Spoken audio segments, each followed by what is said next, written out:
Okay, good morning, everybody on Zoom and in the room. And Rami and I have been looking forward to this class for quite a while. That's good. Take a sweat. And this particular class has a unique purpose, I guess I could say. So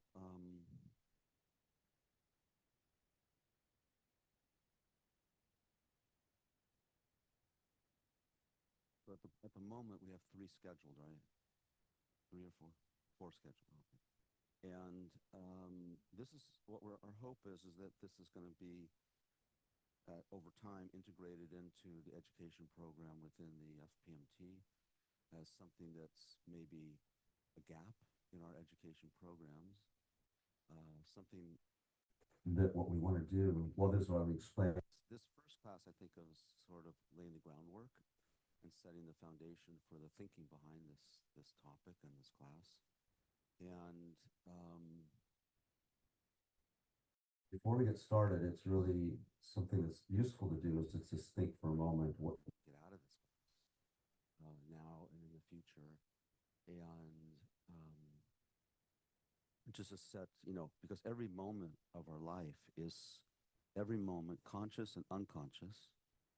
There is five mental factors that all present, even when we're dying, even in comas and sleep. When one of them is intention. So our mind is always moving. The mind is constantly moving. But its movement, it always has an intention. It's say intention. It's not quite like motivation.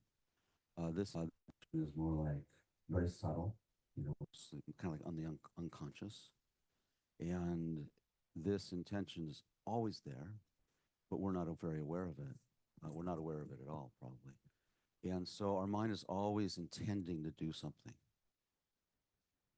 It's fascinating, actually.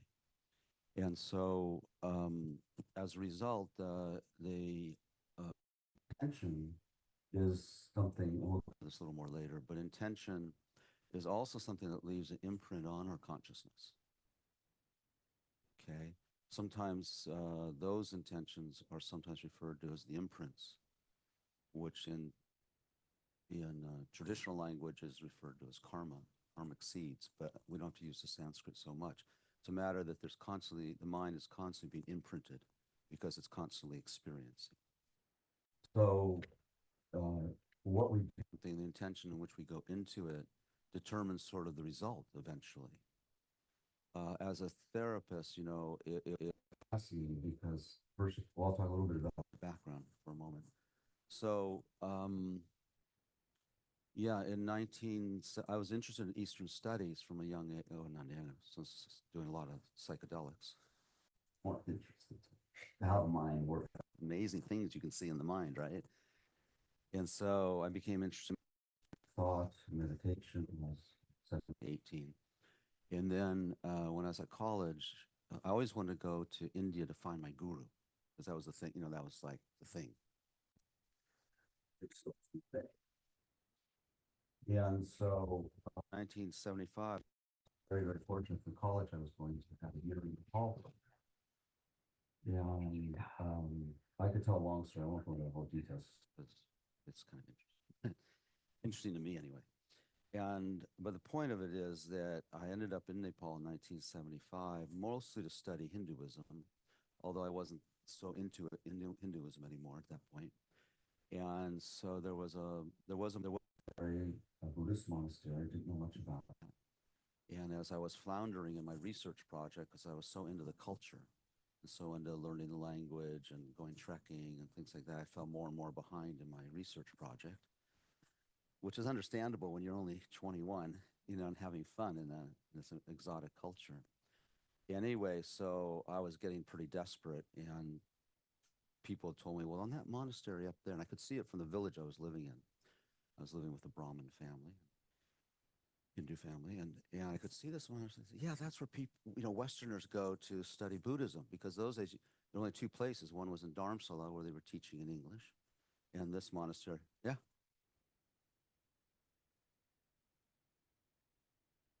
Uh-oh. Yeah.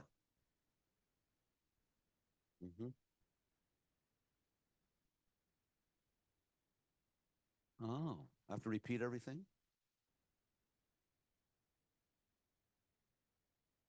Maybe.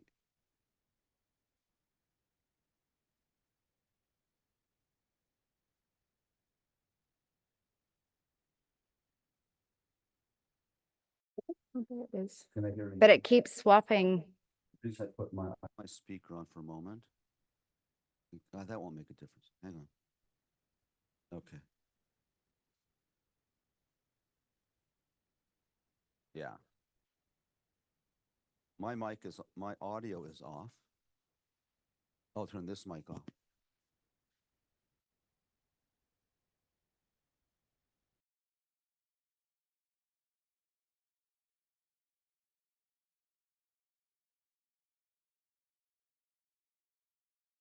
Oh, which I've done.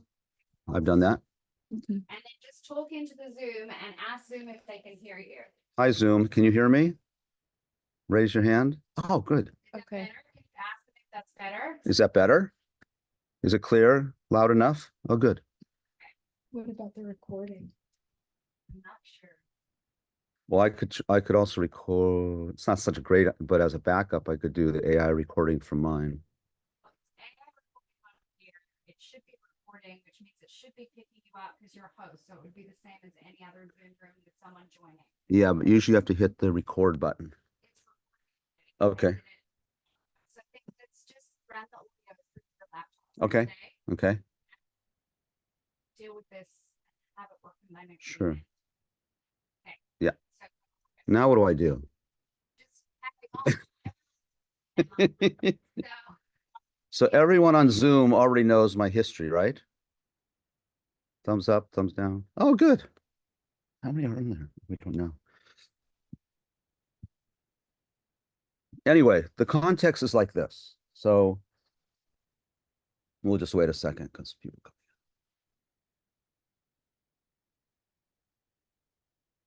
So actually, the reason I'm telling you a little bit about my background is I want to give a context for you know, I think a lot of times when we go to some lecture or teaching, people don't give the background or context. Good morning. And so so what happens is, you start delivering this content as if it's true, right? But it might not be, it's relatively true, but it might be only true for the speaker, his or her experience, right? So it'd be good to know, like experts. I have a slide in here about experts. I'll wait on that. So the context is that even though I was very, very open to spiritual thought, I was really excited about it. And by then I quit doing drugs and all that kind of thing. So I was looking for, what could get me high, probably, if I would be honest. Well, feel better, right? And, in our background, if you've had experiences like with the nature or in meditation or with drugs and that sort of thing, then you have sort of you have a, mm, you know that everything else is not as good as that, right? And so you're striving. Oops, echoing. So you're striving to kind of recapture that. And it's okay. And it's trying to recapture that. And that that there's a state of mind or a state of being that is something more profound than what we do through our daily life. And that's the purpose, really. And when you think about any spiritual path, it's for the purpose of creating a more wholesome and more exalted state of being in a way to live in the world, right? Because we all want to be happy. And fundamentally, it comes down to that. So while I was at this, so anyway, I went up to this monastery and I thought, I'm not going to go to this place because there were it was like a place for Westerners to go. And I'm thinking, I'm not, like Dharma bums or travelers. I thought, I'm not into that because I'm like a local guy, right? I'm Nepali style. And I can't want to hang around a bunch of tourists. It's really arrogant. Still am, but I was thinking maybe more then. And then, it's hard to know that. And so but the thing is, I was struggling with this research project I had to do. So I went up, and in those days they interviewed you to attend this one. It's a 1 month course, and still going on. I think that was the eighth course. which was really only the third year because they were doing 2 courses a year or something like fourth year. Anyway, now they just do one a year. And I think we're up to, does anyone know, 48 courses? 48. And basically same course. So it's 1 month. It was very intense. Those days, earlier days was a little bit more strict, and which means people broke the rules more. And so I went with this course, and Lama Zopa Rinpoche was teaching the course in very halting English, you know. And I think partly because I've been in the country a while, I could understand him because, the English you did hear in Nepal was very limited in those days. And so I could kind of follow him. He's very hard to follow, though. Still, until recently, I think still was hard. And I wanted to share, the thing I'm trying to share with you is that when he was teaching these traditional topics, so the topic of the course is sort of a seminal text within our tradition called the Graduated Path to Enlightenment, or the Lam Rim. And Rinpoche would teach twice a day for maybe 2-3 hours at a time, or there's more discipline there, at 2 hours at a time. So you had 4 or 5 hours of teachings a day, and then you had 6, 7, 8 hours of meditation on the topic. And it's quite an interesting format when you think about it, that there was an experiential aspect to the academic or the content, which is something we need to capture now as well. My root teacher was Lama Yeshe, was Lama Zopa's main teacher in those days. He's above. And so when Lama Zopa Rinpoche was teaching these topics, were very traditional, and I'll talk about them through the series of this course. And they were traditional. They sound a bit, like from a religious text, right? People know the Lam Rim. Some people know the Lam Rim, yeah. It sounds kind of religious, doesn't it? Yeah. But I sat there and I thought I must be missing the point, because when Rinpoche would be teaching, we do these meditations. Somehow it was communicating to me, just in reflection and in meditation, that these are not culturally limited ideas. Lama Tsongkhapa lived, 1,500 years ago, something like that, in Tibet, isolated, writing these teachings from a cave.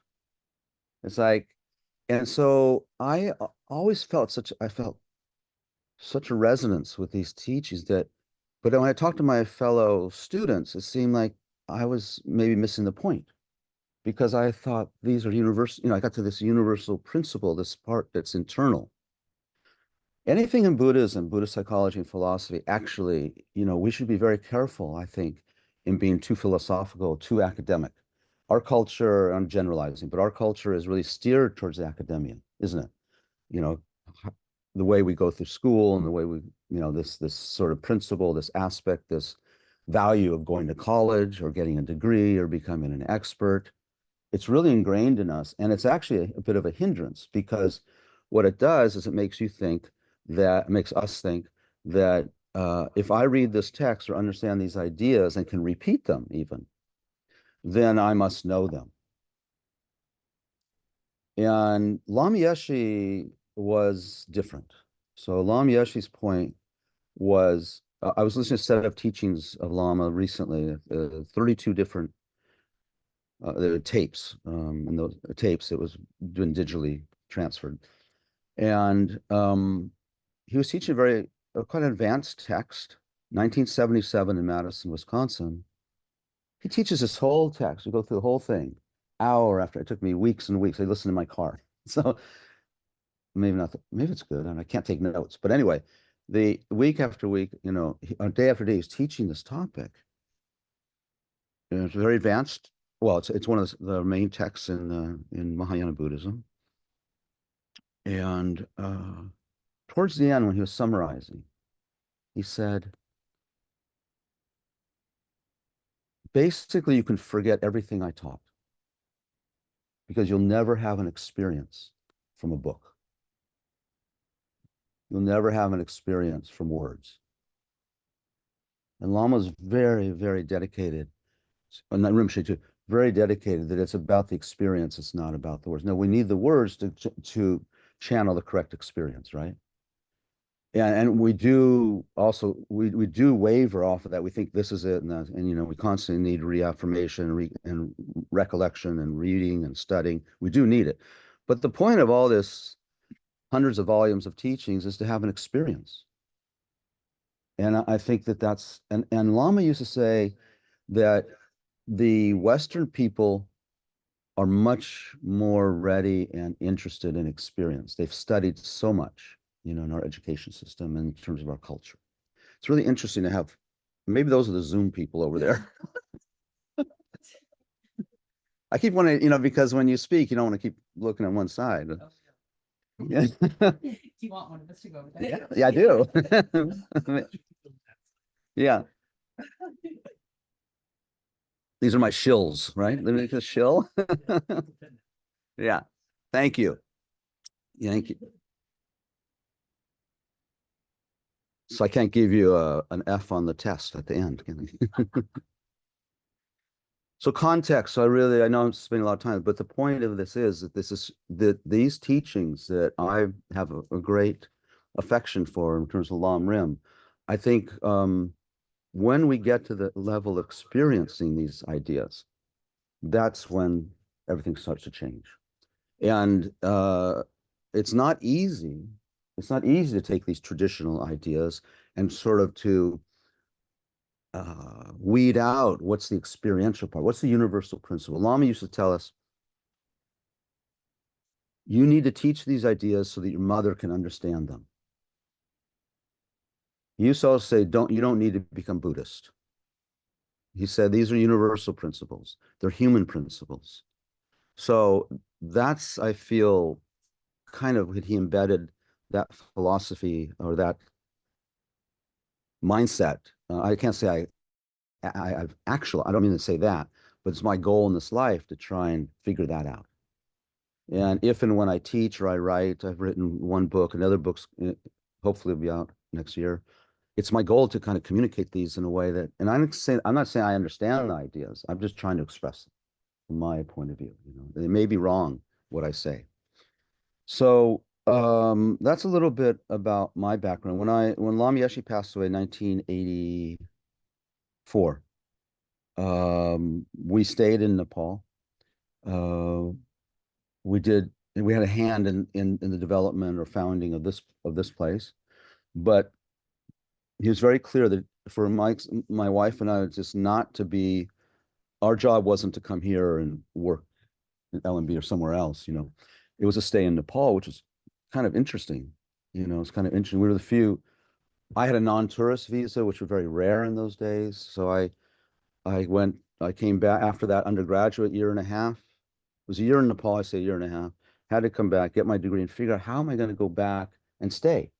Because Lama had asked me to come back to the monastery and establish an English Western Studies program for the monks. And if you could think about how radical that was, we were the first monastery to do it.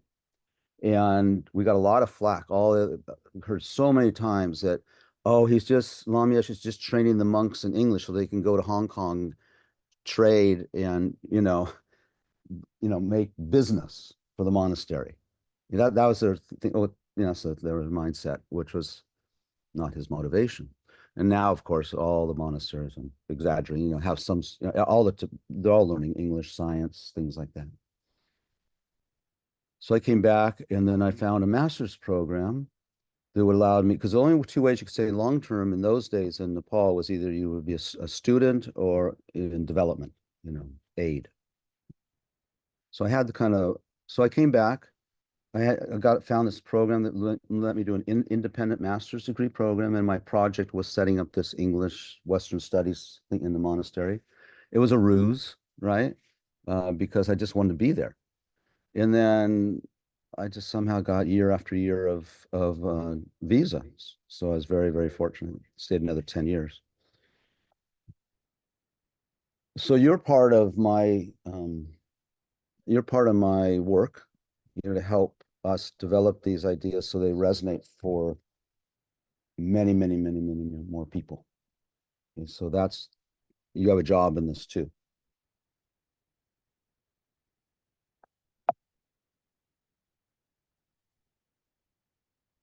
So I told you my story. So I would like to, if without, if anyone even on Zoom, can Zoom speak in? They might be able to speak through your computer. Uh-huh.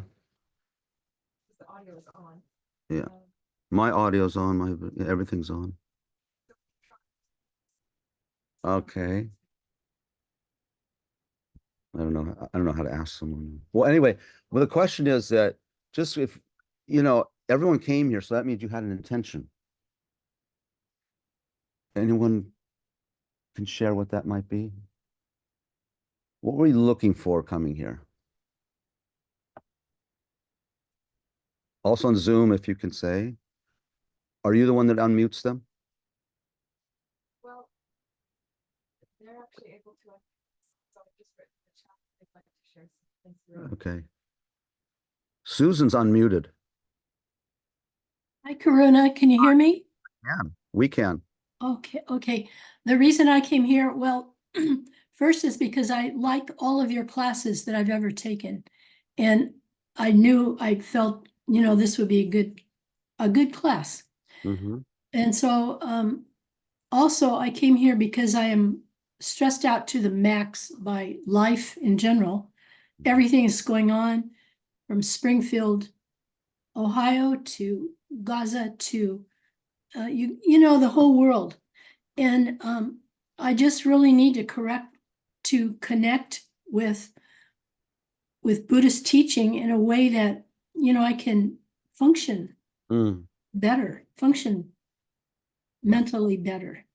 I think we can do that a little bit. Anyway, I think that's the idea, is to give a little bit of inspiration, but also some ways of thinking and maybe even some ways of reflecting. And I'm not doing a very good job, I just realized, because I'm supposed to also alternate between meditations, reflections, but we're doing discussion, right? That's part of it. Okay. Okay, so let's see how we do, Susan. You can keep me on track, okay? If it's helpful or not, what's not helpful, what's helpful. Okay, sure. Thank you. Anybody else here or on Zoom? You're gonna have, if you want from Zoom, just unmute yourself. I can't unmute you. Yeah. That's just the idea of impermanence. Ah, There's been a lot of death around me recently, and so just learning how to adjust and not tell myself things that are not helpful. right. I don't know if everyone picked it up. So just to repeat about the value of impermanence. What's your name? Aaron, that's right. Aaron was talking about a lot of death recently in her life, and how to think about it differently, how to break out of the habitual patterns of thinking about death and any other problems we have, right? Right? Yeah. So that impermanence is one of our topics, if we get to it. You can see I talk too much. So anybody else? Yeah. I did. It's just like deepening the understanding and lens of mythology and mythological breakdown of human nature and behavioral thought and pattern, and how it's kind of intrinsic with the way that we live our lives. Myth is in everything we do, in every way that we understand ourselves as humans. So, yeah, particularly like looking at the story. Oh yeah. Yeah. So Isabel was saying that, just to summarize, that looking at how we live by myth and how myths drive and influence and create our world. I'm paraphrasing. It's okay? Am I doing okay? And already knowing, in a sense, that what we're creating is not actual reality. And a metaphor for that is this idea about myths. There's other metaphors we could use, but that's, for me, it's a very powerful one.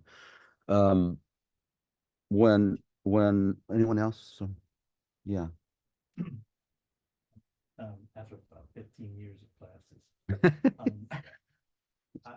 I realized that the first noble truth, the truth of suffering, first, I don't think I understood that at first. I went back and started really going through what suffering is and how one feels suffering versus the stories versus the avoiding. I think that's a part that we, particularly in the West, we really miss life. We're supposed to be born in some sort of paradise, and then something happens, and then we just, Go through life. yeah, go through life. Yeah. Like we're supposed to find some sort of paradise when we're supposed to Right. understand our situation, Mhm. go with it. So after 15 years of classes, came back to one of the well, foundation idea in terms of the Full Noble Truths and the truth of suffering, and then just maybe just resonating with it recently is what Yes. yes, like what that really means. I'm sick. I'm sick. I think that in terms of this program, or in terms of my thinking, I agree with you that something's missing. Is like we talk about the truth of suffering. So, oh, okay, that's and then the truth. And this, what are the 4 points of the truth of suffering? What are the 4 points of the cause of suffering? What are the 4 points of the nirvana? What are the 4 points of the path? And you go through this thing and you go, well, I didn't remember the third. And you go through this kind of mental gymnastics because that's how we're trained. And it's like, well, suffering, first of all, I don't like the word suffering for it doesn't capture it, but we don't have any other word in English. So that's the kind of thing. It's like if we can get to the essence of what that means. Now, anybody else? Don't want to put anyone on the spot. Anyone on Zoom? Okay. Okay. So,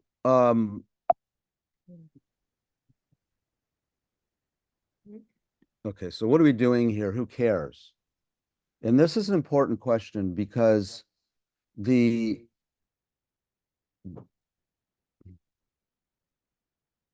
idea here is that, oh, I see it's a Buddhist class. Okay, well, that's not for me. And it's fascinating that we even in English, like in Tibetan, they translated all the teachings came to Tibet through Sanskrit mostly. So Buddhism and Buddha is a Sanskrit word.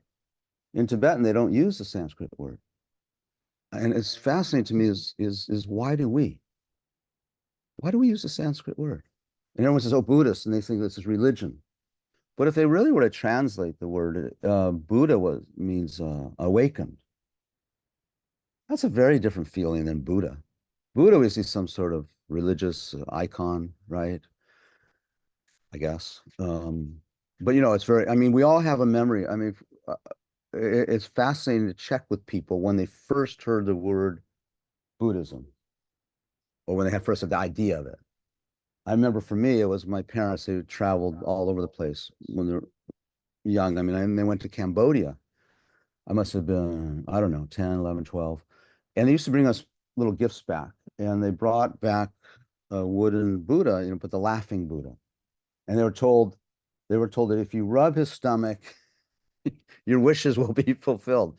And I thought, okay, that's Buddhism. That sort of stuck with me for a while. And that's not it. And I think that well, could be it, but I think what Buddhism really is unbelievably deep and interesting to anybody. It's just not an Eastern idea. And anyway, Buddhism was established in India. Buddha lived in India, but look what happened. It went from India to Sri Lanka, as far west as Afghanistan, than we think, maybe more, further west, as far north as Russia, China, Tibet, Nepal, as far east as Japan, Korea, Thailand, Cambodia, Southeast Asia, Malaysia. I mean, that's amazing. And if you go to all those places, they're not doing the Sanskrit original texts. They've translated them, they've adapted them.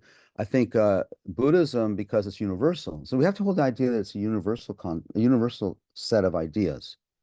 And so in Sri Lanka, and this is my guess, was Sri Lanka maybe was a little more devotional because it was primarily Brahmanic, based on Hinduism with Vedanta teachings. And so I think I've never been to Sri Lanka, but my look at it is it's a slightly more devotional aspect of kind of taken that part out of Buddhism and morphed it into the culture.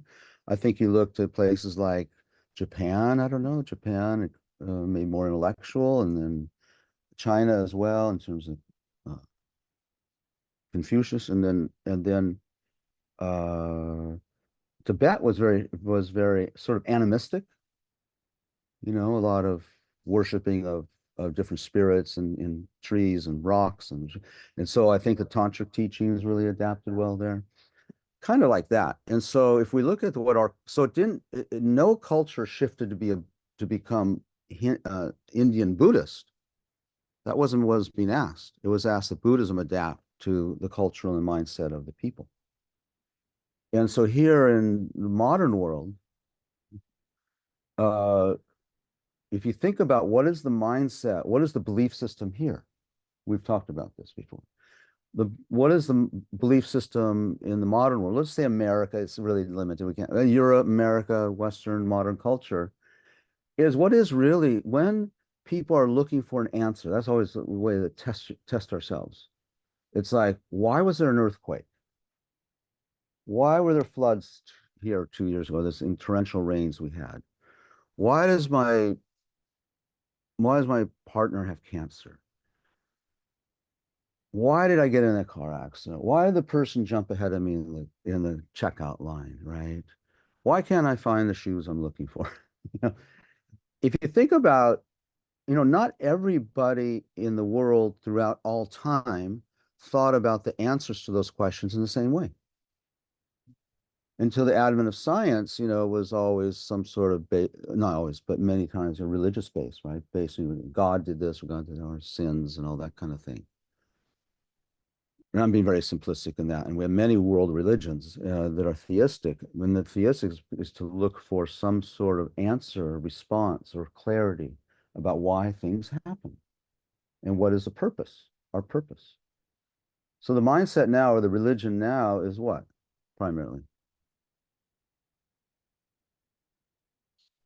Christianity. That's definitely true. Dualistic dualistic is not a set of, is not as much, is dualistic. Logic, science. I'm not saying, but this is where we gravitate. When someone's ill, of course we go to the doctor, but it's also looking like the cause is in terms of a logical, physical. We're very, very materialistic, and I don't mean that in consumerism. We look to explaining the world through materialism, right? Even in terms of in psychology, very often. I mean, psychology, Freud was really hung up on being taken legitimate. So he made his spiritual path, psychology. He wanted to be accepted. He tried to codify it and make it scientific. And it hasn't 100%, it hasn't really worked. It's worked in some areas. But now in modern day, we have a lot more of some sort of other integration with psychology, right? It's not just down to a materialist point of view. Now, many psychologists, many avenues of psychology and treatment is focused entirely on a material point of view, a physical approach. I don't like hearing my voice.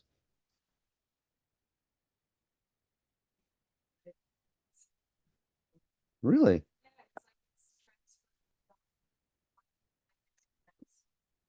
Okay. It's not surprising. First number two.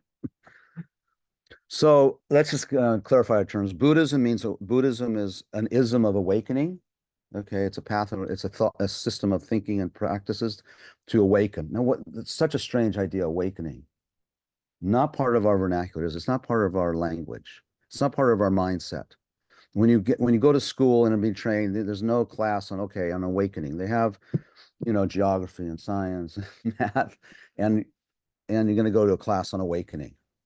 Now, religious schools, well, they'll have a Bible class and things like that. So maybe that's kind of an attempt to talk. But here we're talking about awakening, and again, establishing our terms. Awakening is such a bizarre idea. What does that mean? It implies that we're not awakened, doesn't it? That's something we don't ever get taught in school or outside of school. So we have to have that. I really, really, really think we should hold on to why we're here, why I'm here, is to uncover, discover together what is this awakening. But before we get there, it's almost like why? You know, we can't talk about awakening if we don't know we're asleep. And we don't. I mean, I speak from, I mean, generally, that's about study, right? I mean, you did learn through study. Oh, I see. There's this other way of being, right? But most of the population hasn't had that conveyed.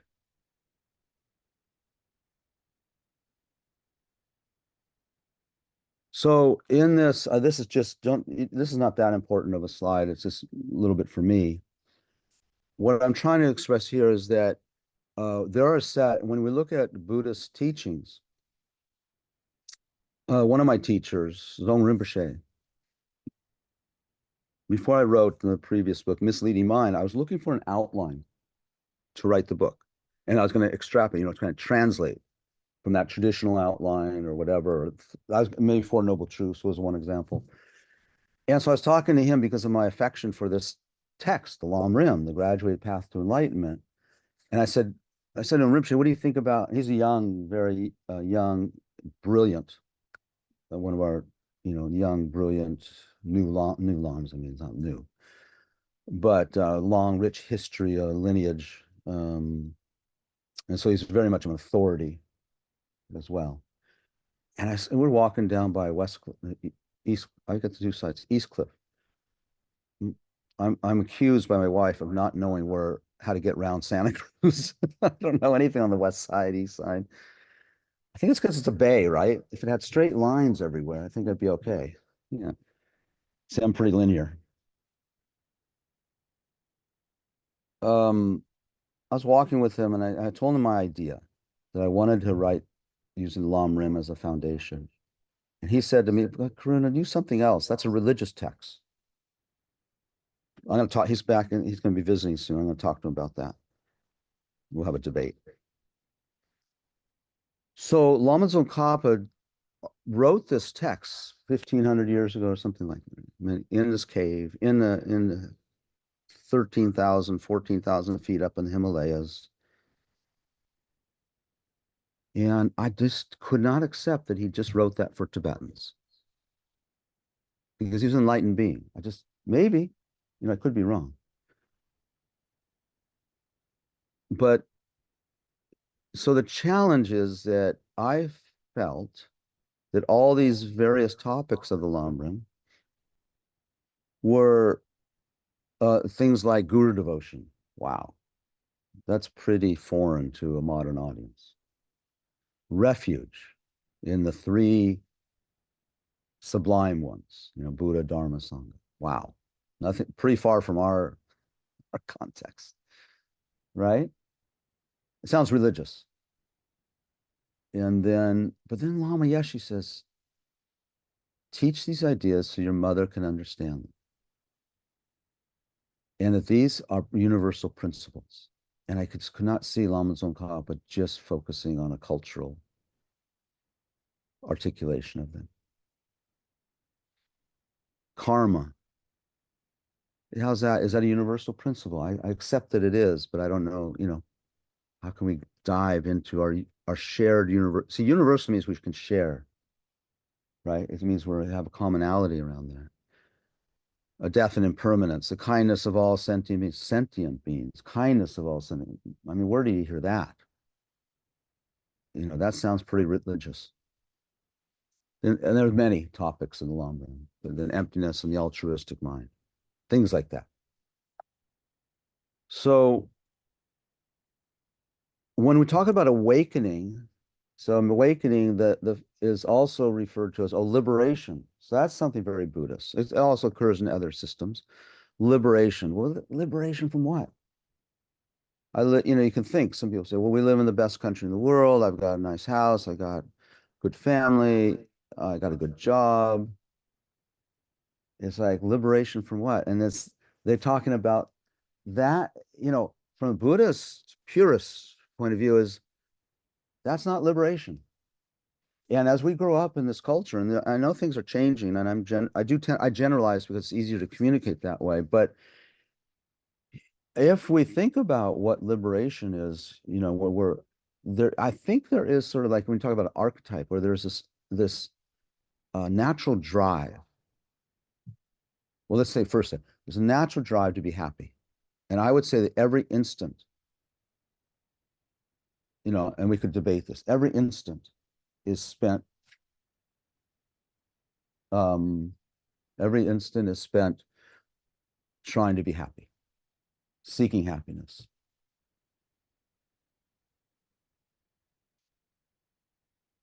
Sometimes people say, oh, well, if we're just trying to seek happiness, why, I'll generalize, why do young girls cut themselves, Why do people commit suicide if they're just trying to be happy? Why do people become addicted to drugs? Why do people overeat? They're trying to be happy. Why do people self-sabotage? Right? And it's so simple, really. It's just so simple. It is still the idea to be happy. It's just not knowing. There's a desperation there, of course. It's intense suffering.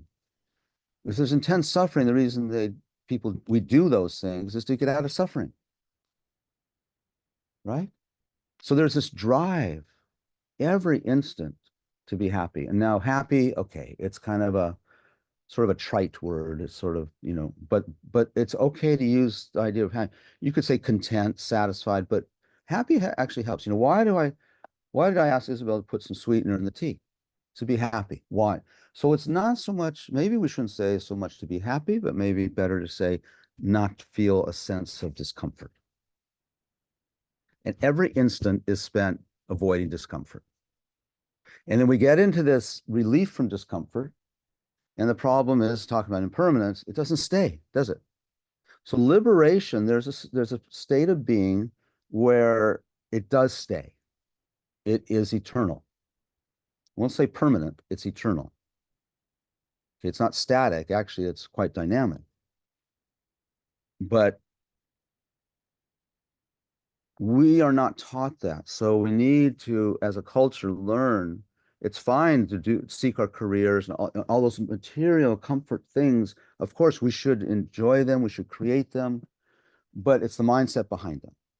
This will make me happy. This will make me happy. That's really what's going on, right?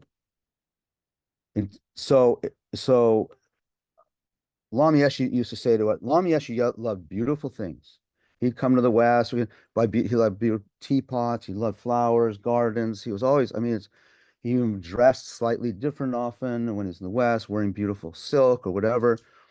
And then he'd give it away. And same with Lama Zopa Rinpoche. They didn't hang on to anything. But he used to say to us, you people don't even know how to enjoy a cup of tea. What?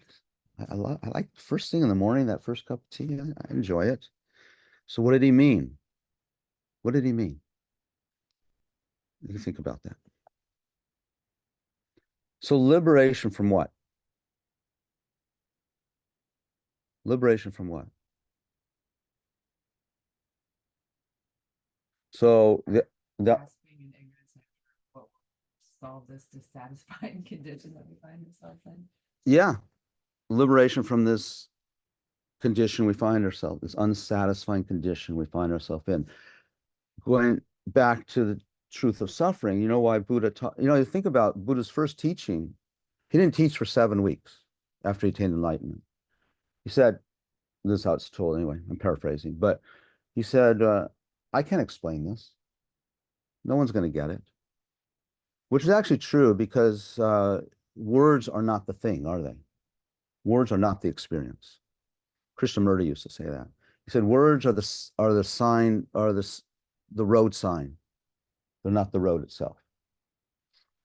So he wandered around for 7 weeks. He kept getting asked, what, his disciples or not future disciples say, what happened to you? What happened? You got to explain it. And then he said, I can't explain this. It's beyond words. It's no use. And then he decided he would try to explain it. And for the next 41 years, he did that.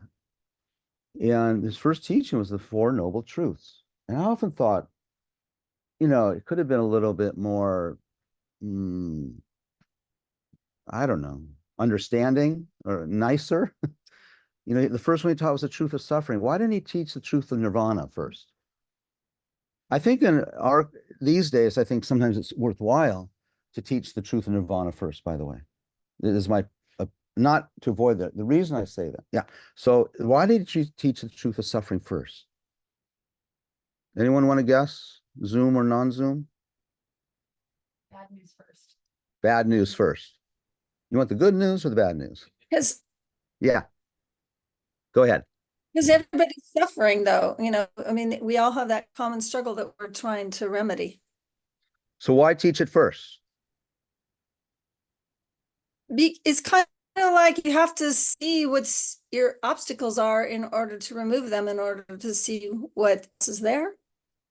I think so, but I agree with you. But wouldn't it have been much more encouraging if he'd started with the good stuff first and then kind of hook us in with the good part, awakening, nirvana, peace? It's interesting, isn't it? I agree with you. I think that there's no unraveling of this conundrum we're in if we don't know the conundrum we're in. And we don't recognize that we're in a state of unawakening. Now I call it suffering is doesn't work so well in English. We have no other real alternative. But I think what the Buddha saw, and everyone's, is that if you don't understand your condition, then seeking only nirvana is a little bit more like better drugs. Last a little longer, more insights, right? And I think that's what he was avoiding. I often tell people that Buddhism, if you're going to practice a Buddhist path or the path of awakening from how we described it, you should be really, really careful before you decide to do that. Check it out for a long time, because I tell you something, it's not easy. Because the truth of suffering means you have to face that we're messed up. And that's not for everybody. It's not. We're not all equipped to handle it. It's like I have to tell a story of Baba Ramdas. And he, in those early days, and someone came to knocked on his door and said, "We're raising money for Biafra." How many people remember Biafra? No? Hello, in Zoom, people remember Biafra? Huh? Not the musician. Okay, I know that I can see a few of my older friends on Zoom, and they're going, yeah, they remember. Biafra, I don't even, it was in Africa, and it was a country that was going through hell. It's kind of like, I don't know, today's Sudan, or I don't know what. And so they were raising money and a lot of rock and roll groups were doing fundraisers for Biafra. And there was mass genocide going on and mass war going on, and it was terrible. And so the person knocks on the door and says, "We're raising money for Biafra." And Rhonda says, "What's Biafra?" Right. And so the person explained where it was, what was going on. And Rhonda says with grace, he said, that moment, he no longer had an excuse for what he did because he didn't know where Biafra was. So he could choose to give or not give, but it would never be without knowledge. He could never unknow Biafra. And that's why I say, it's better don't come to these classes, because you can't unhear this stuff. Can you? You kind of, it's a curse. It's definitely like a curse. Don't tell my teachers. But you know what I mean. It's kind of a curse because you can't unring that bell. And people try, right? People try, they hear, they study, and then it's like, this is too hard. I'm sorry, this doesn't work. And they might go off somewhere. Very difficult, very, very difficult to abandon these ideas. People try, not easy. They're so deep. And because we spend time integrating them through meditation and reflection.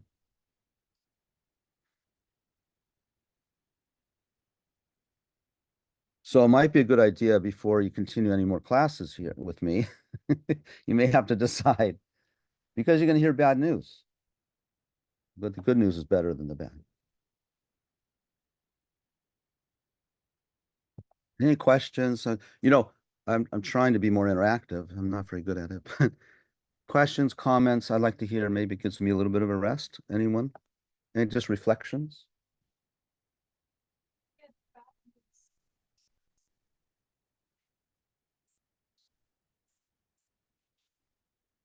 Yeah. Yeah, that's a good metaphor. So Isabel is saying that the bad news is like Carl Jung's description of the shadow. Yeah, I don't know because didn't study much, a little bit, but like then the question is, what do you do with the shadow? How's that dealt with? Anyone on Zoom have anything to say?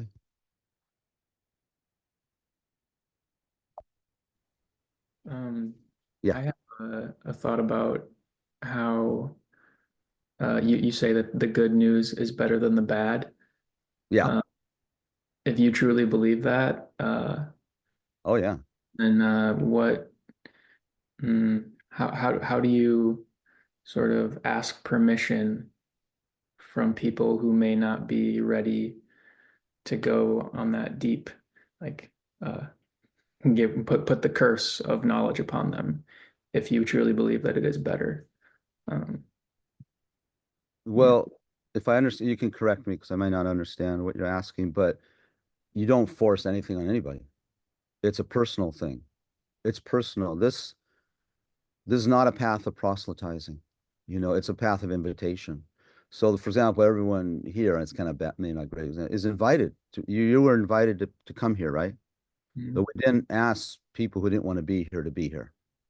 And this is, I do notice this a lot with us, myself included, is that uh, especially in the early stages of, you feel so impressed with these new ideas that you want to share them with everybody because you're so touched and you can see how much they would help them. But I used to do a lot of executive coaching, and as my mentor taught me, he says you can't coach somebody who doesn't ask you to be coached. And you know what? It makes our sadness deeper, right? It makes our sadness deeper because we're alone. In many ways, we're alone in this. We have to come to terms with our aloneness. And when I say that, it doesn't mean we actually find more and more friends, but it's a lonely thing at the same time.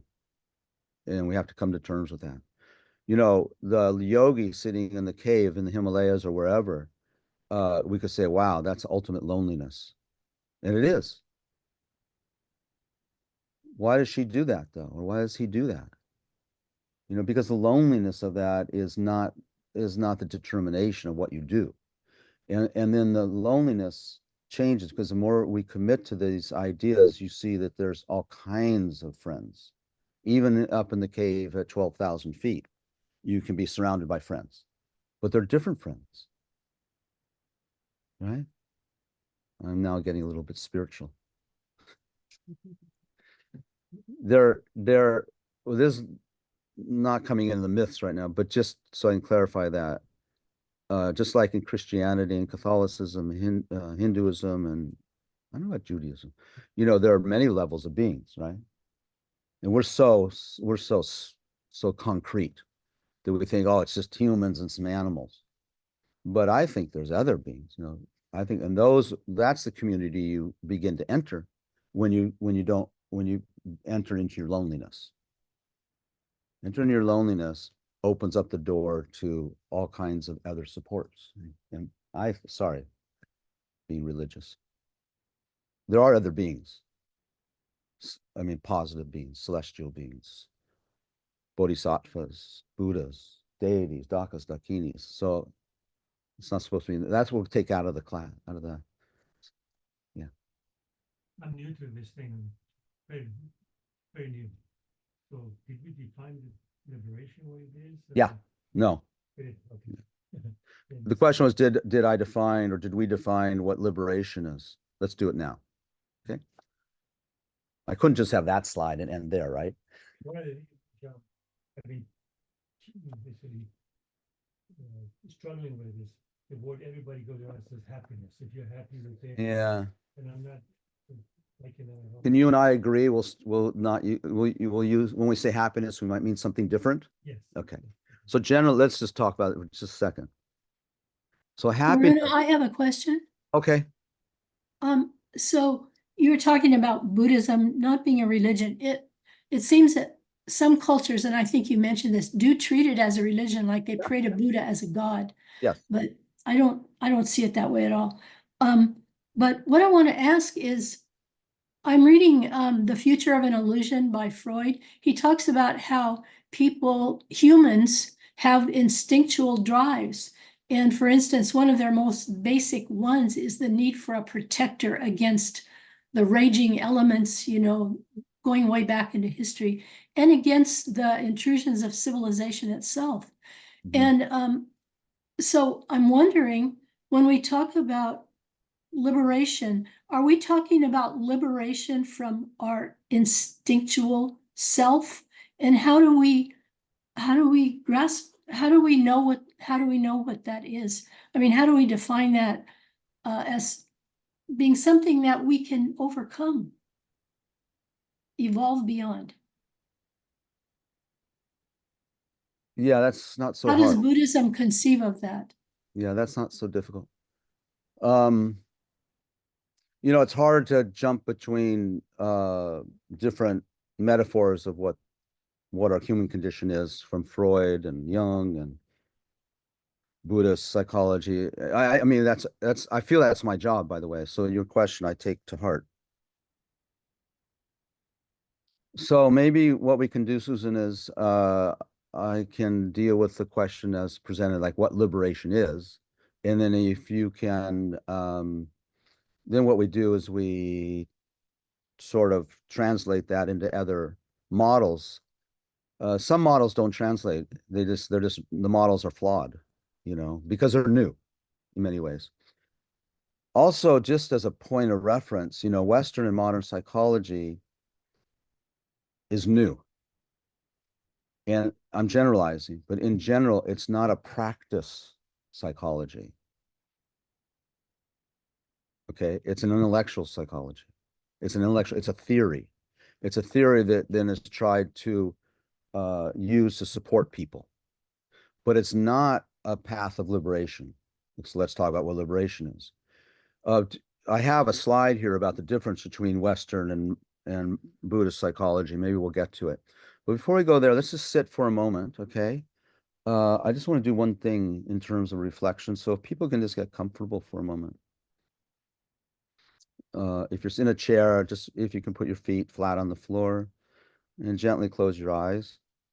It's not going to be too creepy, so don't worry.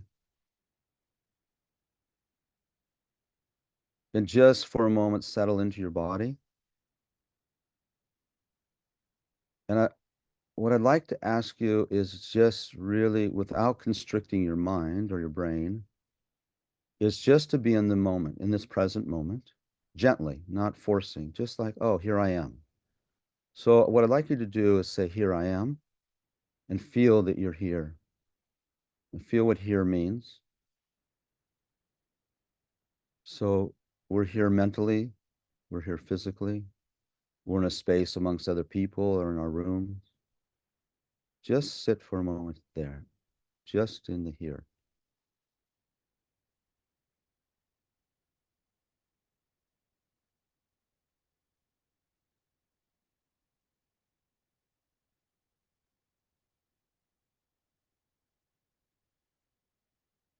Mind wanders off, you just bring it to this quality of presence. Okay.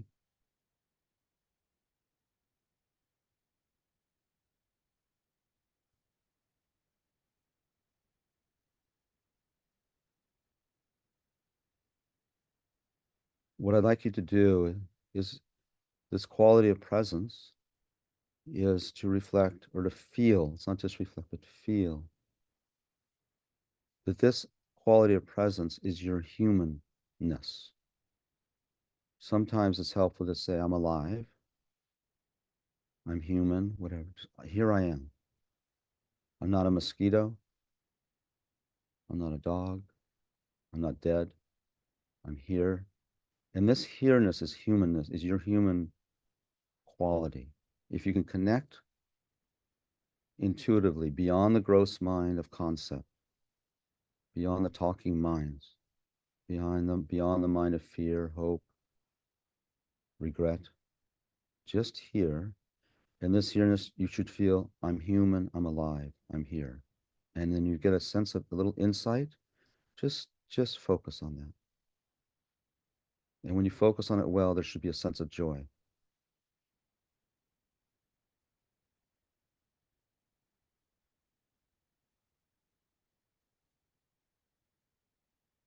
Or awe.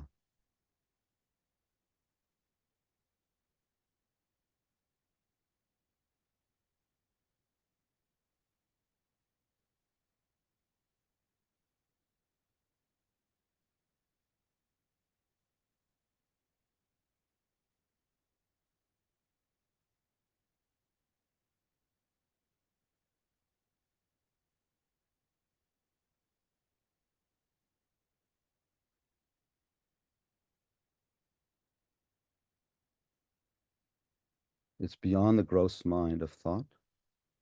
It's beyond the gross mind of concept. It's an inner, somewhere deep within your heart. It's quiet. It's human. It's alive. It's life.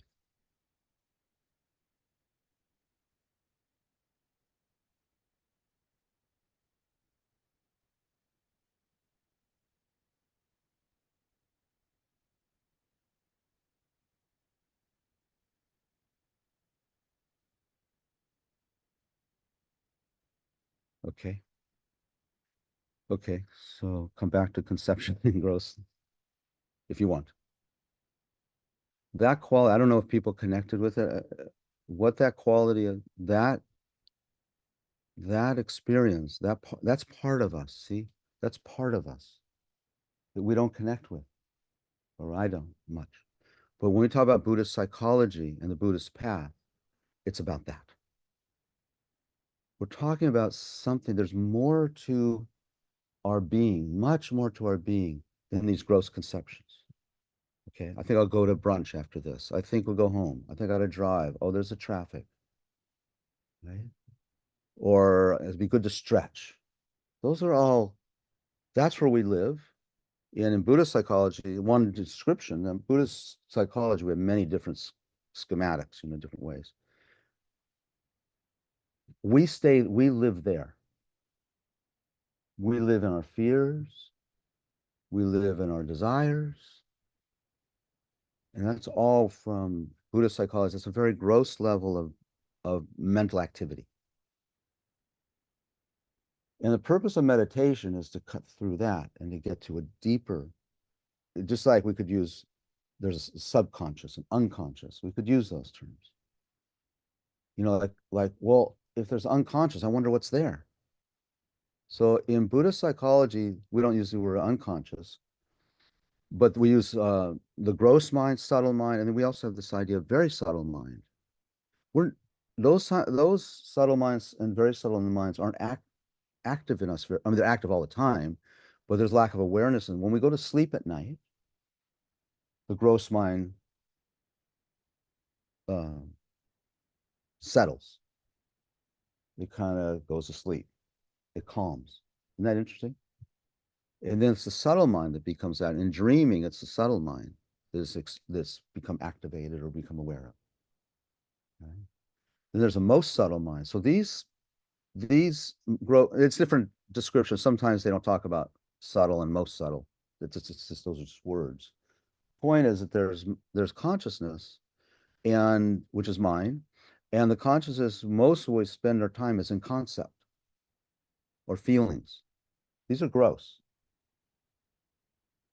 And the path of liberation is to be liberated from the concepts. And not all concepts, but it means to be liberated from being under the control of the gross mind. Okay? And I think everyone has had experiences of experiences of subtle mind, the subtle mind, or the more peaceful mind, the more content mind, but we're not in touch with it. It's like we can't act. Now, the yogi, the meditators, these meditation methods that are used in Buddhist psychology are designed to get in touch with this subtle, more subtle way of being. And the interesting thing about the more subtle mind is, and we can use different descriptions. We can even not use more subtle mind, is that there's a high sense of control when we access that. And right now we're under the control of our desires, our fears, our hopes, our guilts, our, wishes, right? And we can't really even control that very well. When we become more and more settled and more in touch with the clarity of mind, then those gross things lose their control. They become more and more soft. It doesn't happen quickly, by the way. It takes time. That's what the path is. So where we are now, liberation from what? So we call these the technical term, which not that useful to use, is the afflictions. Daniel Goleman started calling them the disturbing emotions, which I don't really like because it's limited. They're not all just emotions. Okay, the way we use emotion in the Western, the modern sense, we could use as disturbing minds, disturbing feelings and perceptions. So when we talk about liberation, it means about not being under the control of these various mental disorders. In Buddhist psychology, we call them afflictions. In Western psychology, we could call them mental disorders. At this point, it doesn't matter that much. So, but it's all those things which are in what we use the diagnostic statistical manual. If you have to diagnose somebody, or if you get mostly for insurance, and so I think 273 disorders, something like that. I don't know. I could ask my sister-in-law. She's on. She knows. She would know. She's on there somewhere. So those 273 mental disorders that might be, those would be somehow categorized differently in Buddhist psychology. In Buddhist psychology, talk about the 6 root delusions, 6 root afflictions, or something. They talk about the 3 root delusions. Then they talk about 20 secondary delusions, right?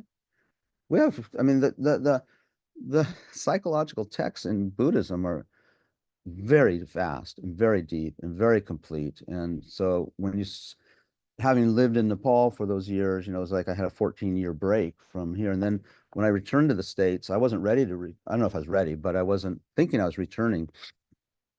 And I was having lunch I came in 1988 for a meeting with Lama Zopa Rinpoche, and he said to me, I have some news for you. So, okay. And he says, come for lunch tomorrow. Okay. And he says, and he talked about one of my other friends. Do you want Peter to come also for lunch? I think Rinpoche. He said, well, this is very big news. So I have to, okay. No, Peter doesn't come. I can take it, So I came for lunch next day, and he said, you sure don't want Peter to come? I said, no, Rinpoche, it's okay. And he looked at me, he kind of whispered, it's time. It's time. Time to move back, which was a big shift for us. At that point, we had 2 kids, been living in Nepal for a long time. And he said, okay. He said, when you come back, I think good to actually said, I think good to help troubled youth, which I never much, I think maybe something myself. I don't know. So I know I was 34 then or something.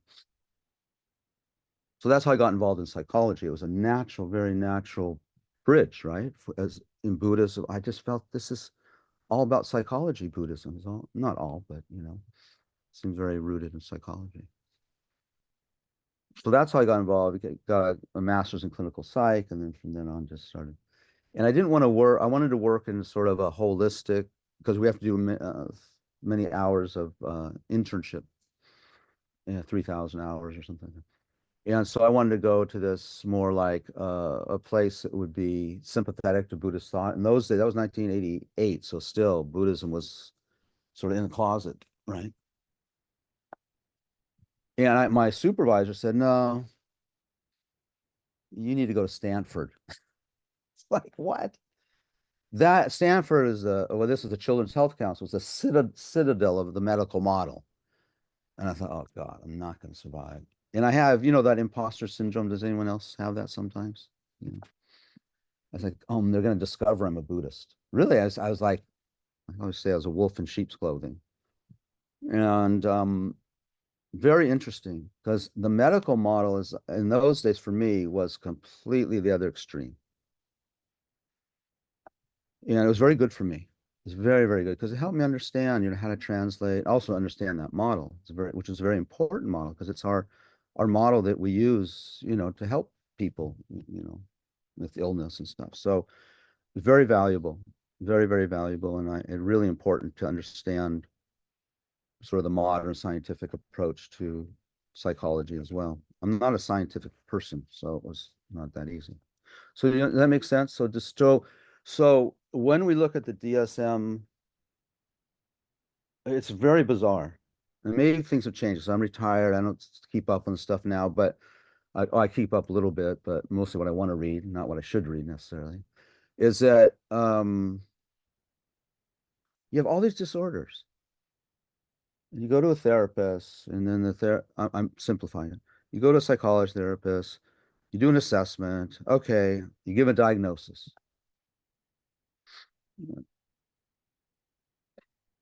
Whatever. Anxiety disorder, depressive disorder, mood disorder, 273 or something like that. So what's the job? What's the purpose? What's the purpose? What's that person going there? And what's that psychologist or therapist mindset? Fix something. Fix something. And the thing they're going to fix, let's say, is anxiety. Fix anxiety.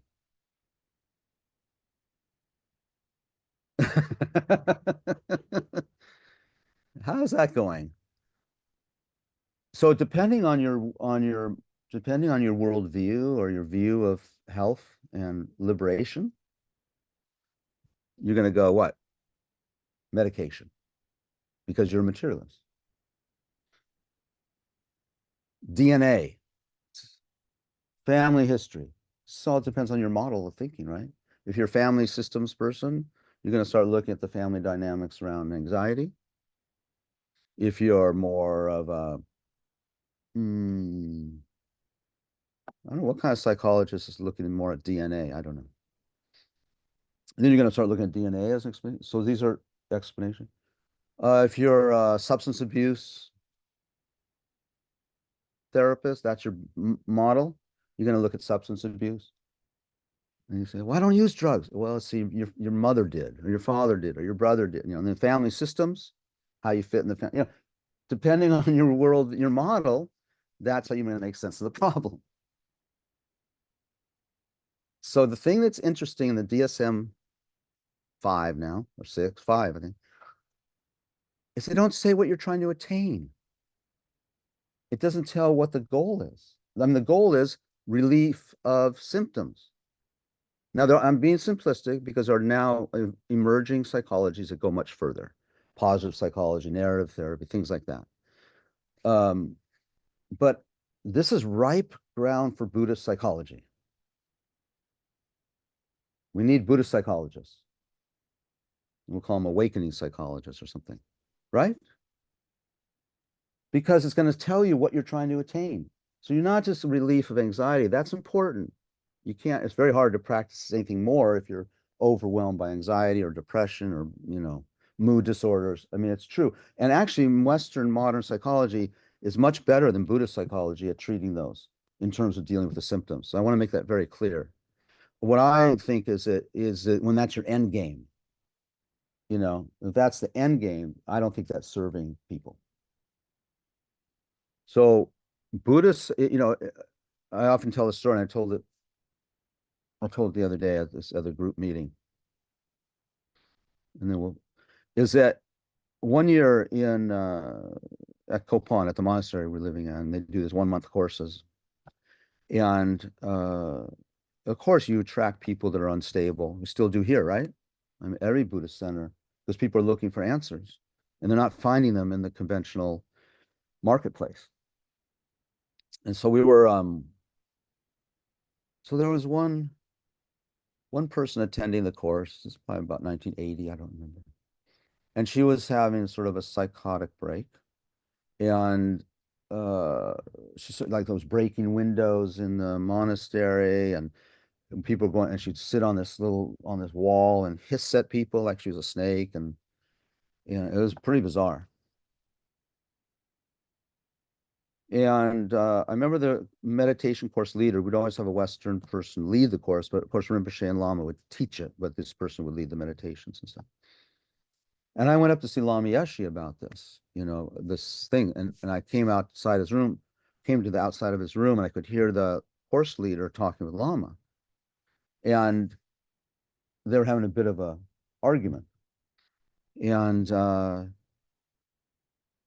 Lama was saying she needs to leave. So I knew they were talking about this woman. She needs to leave. And the course leader says, no, Lama, you can't just ask her. Here we are, this is a place where we're trying to help people. And he said, she's not healthy. She needs to go. Take her to the hospital. And this nun said, "No, Lama, we can't. This is, what you're teaching us is that we need to liberate and help all sentient beings. And now you're asking me to take her out of here and take her to hospital. And by the way, the hospitals in those days were like, you don't want to, psychiatry. And then he said, no, she needs to go to the hospital. She needs a psychiatrist. And they did have a psychiatrist there.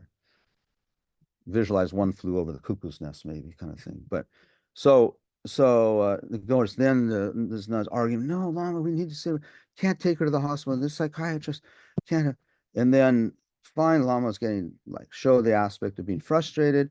And I heard a big slam, he slammed his fist on the table, and he said to her, "Take her to the psychiatrist. Buddhism is for healthy people, dear." Now, healthy is relative term, but we can make a judgment. Like in her case, she was out of touch with reality. And suicidality is another area that often, I think, well, right now we don't have a Buddhist approach to that. So extreme emotional lack of control, regulation, of course. I think we do have the solution. I think we do have, but it may not be what's useful in that moment. For example, every psychology, I think, has a method, right? A therapy. So if you start developing a Jungian theory, there must be Jungian therapy, right?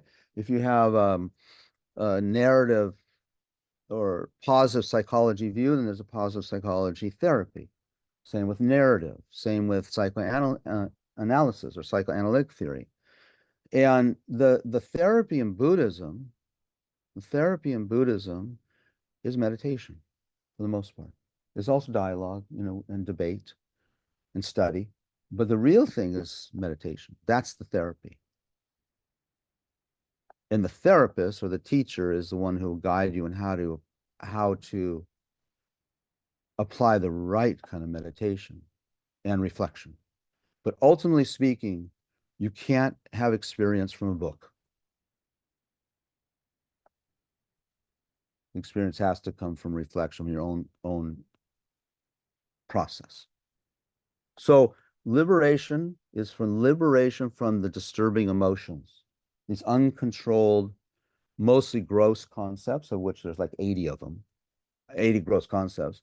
And then again, sometimes we describe these afflictions as the six root afflictions, or 3, and then the 20 secondary ones. But that's just a schematic. That's just these disorders are what run us, and we don't even know it. The liberation is where you run the disorders. Liberation is where we're in control and not the afflictions in control. And when I say we, what is that? What's the we? That's the way when you, other language, there is a quality of being, and this is, I didn't get to it today, but we'll get to next week. There's a quality of being. Do they see the slides? Okay. Okay.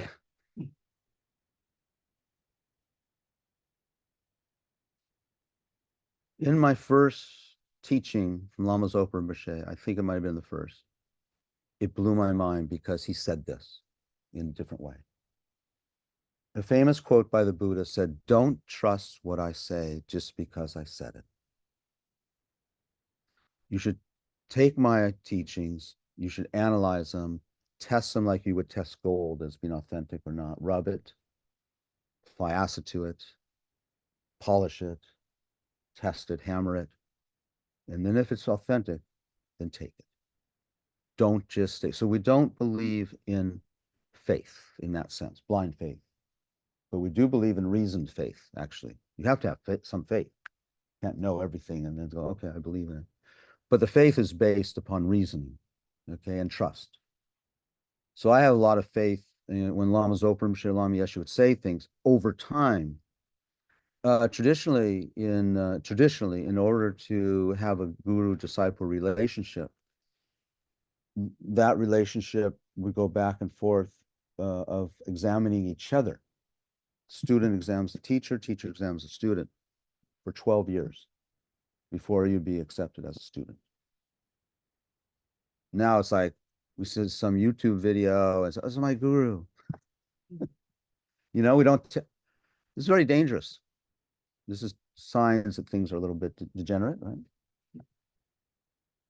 Yeah, I'm not going to go into that, but at some point we will, because why did Lama Tsongkhapa and teach about guru relationship, guru devotion, and how do we do that in a modern sense? That's a tough one. Talking about karma, death and dying, precious life, those are much easier. Okay, but we can do it. I'm not going to do it now. Okay, so we're almost finished. So what do we all have in common? The meaning of life. So another way of talking about it is we have this idea, what's the meaning of life? And that's always circulating around. If for Tibetans and those traditional cultures, they don't have this question, the meaning of life. But it's an important one, because in a sense, we could say that's what we're doing all the time, trying to discover, trying to actualize the meaning of our life. Okay? So for us, this question is sort of what we all have in common, we could say. We're trying to make meaning, we're trying to make purpose, and you say try to be happy. That's fine. I agree with it. It's a bit mundane. But what doesn't seem mundane, and we could explore this, it does seem that people are trying to have an impact. People are trying to discover a meaning that's profound and wholesome, right? Purpose. And not purpose. And when I say purpose, I'm a little bit shy, because then people think, oh, action. My purpose is to build a house. My purpose is to paint the shed. My purpose is, my purpose is to go pick up my kids. That doesn't mean that. It means purpose of your life. How are we going to make it meaningful?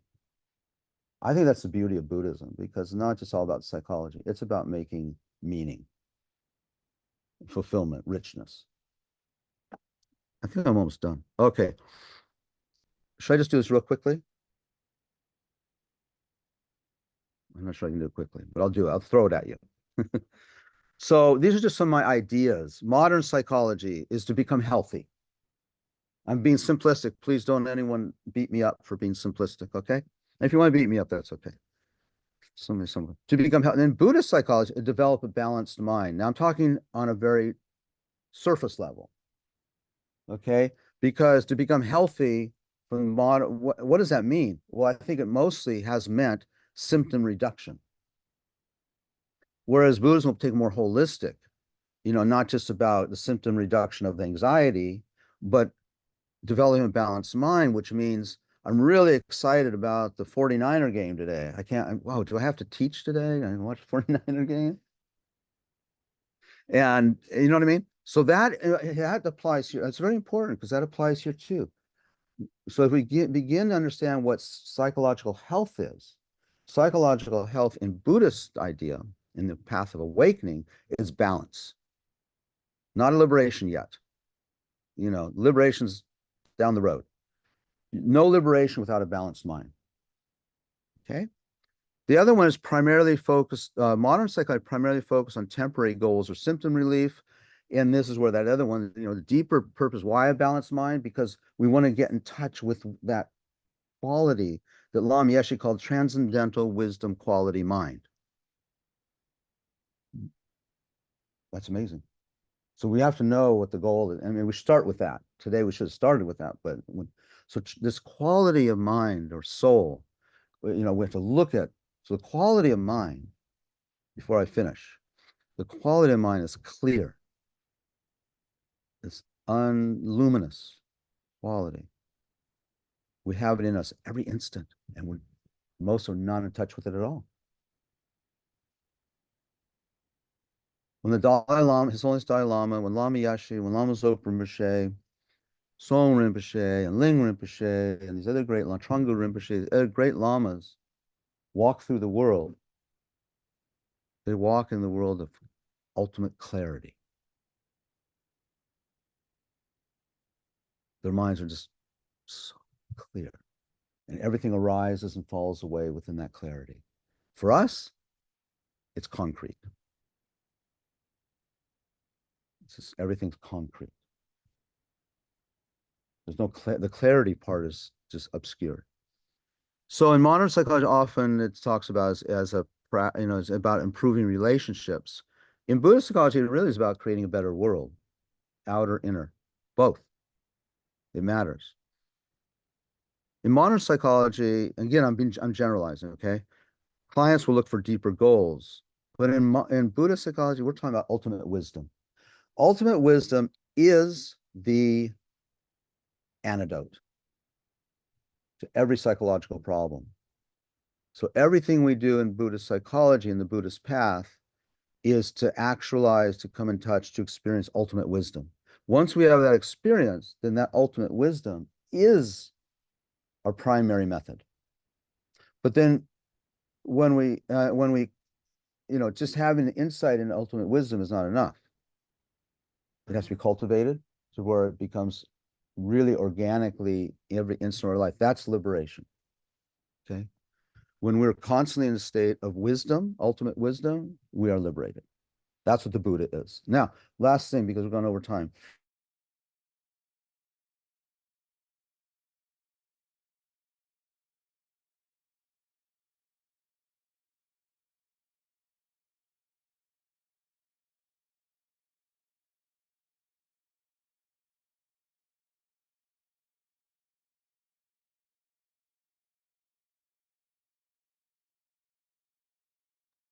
I think you muted yourself.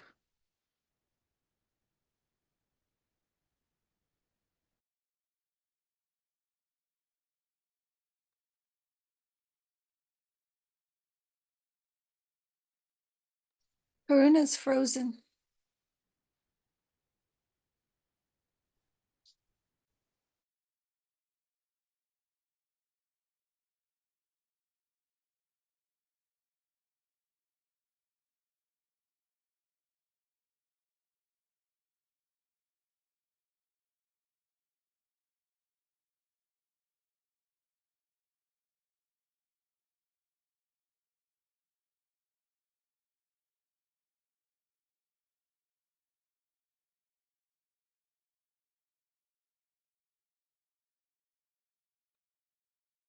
I can't hear him. I can't hear him.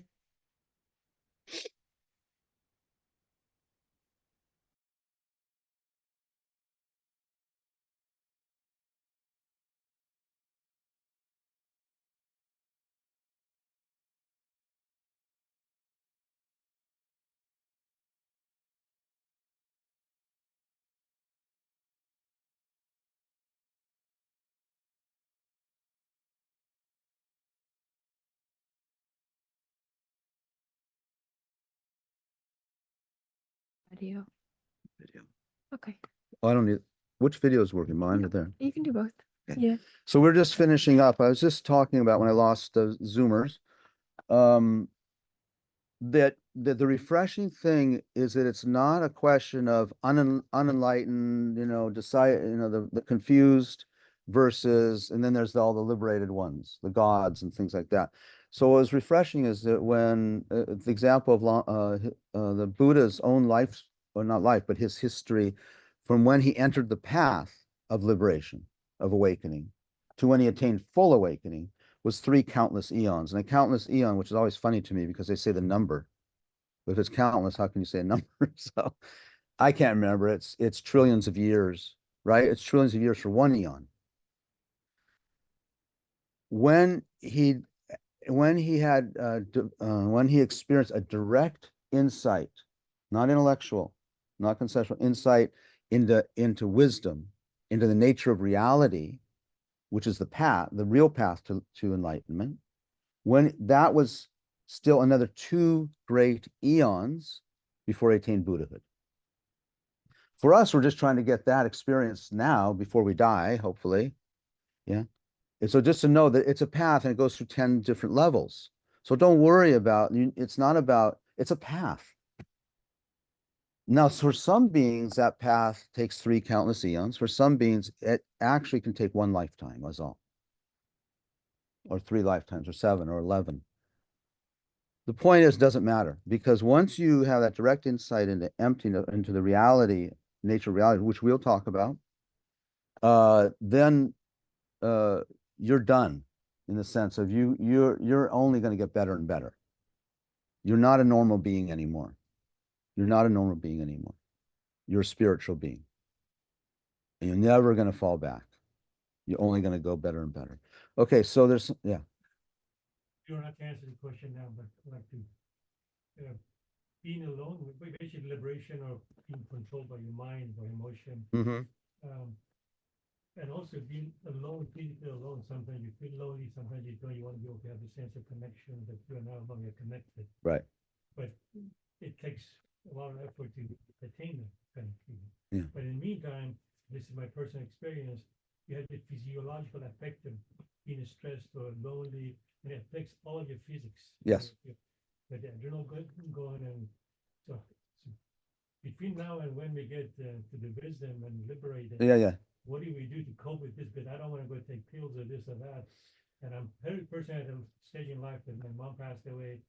My kid is in college, don't talk to me right now because he's having it's by myself. Yeah. So the question is, if I can see if I get right, to shorten, is that what do we do now?